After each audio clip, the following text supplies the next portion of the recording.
بسم الله الرحمن الرحیم. ملګرو نن را سره یو ځل بیا هغه په کال به راځي د پښتو یو سندرغاړي لیلا خان. نو هغه موږ سره هغه په کال را ستاسو ډېر زیات فرمایش و چې هغه بیا په کال راوله.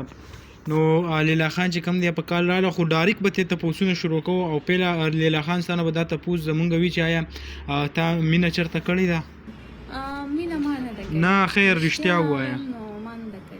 نه سکول ټایم کې یا داسې بل څه ټایم کې؟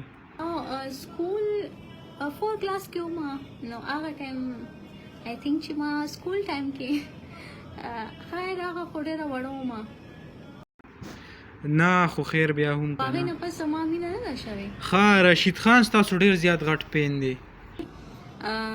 هغې زه داسې پرسنلي نه پیژنم راشد خان، زه نه پیژنم چې څنګه دی. خو نه نو ولې نجیب حافظ تاسو ته څه نه ویلي؟ ما ته نجیب حافظ سره چې څومره زما خبرې شوي دي نو هغې چې کوم ټایم ما ته ویل نو هغې ما ته وویل چې ډېر ښه انسان دی، نایس دی.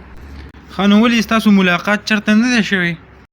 نو بیا هلته لاهور کې ملاقات شوی نو هغه ټایم هم لږ ډېر ګراوند کې خبرې شوې وې.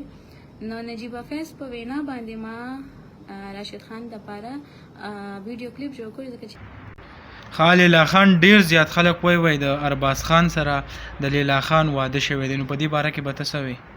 تاسو پلیز نیګیټیو شیزونه دا کم خلک چې دا خبرې کوي ټول نه یادوم، څه خلک چې دا نیګیټیو خبره کوي نو دا پلیز دا غلطې خبرې مه ایکسپلور کوي. نو ملګرو اخره کې لیلا خان هغه خپه شو په دې خبره باندې او کال یې هغه کټ کو. نو دغه لیلا خان و تاسو سره په کال راوستی وه، یعنی د ډېر کسانو د خواهش و چې هغه سره کال میلاو کو په کال یې راوله. نو کم کال چې و هغه تاسو وکتو چې دا ریل و یا فیک و نو په هغې باندې هم تاسو پوه شوي. امید لرم ویډیو به مو خوښه شوي. که ویډیو مو خوښه شوي ویډیو لایک کړئ او که زموږ په چینل نه وي چینل سبسکرایب کړئ د داسې نورو ویډیوګانو دپاره. انشاءالله په بلې ویډیو کې به میلاویږو. د نن دپاره دا کافي وه. د لوی الله په امان.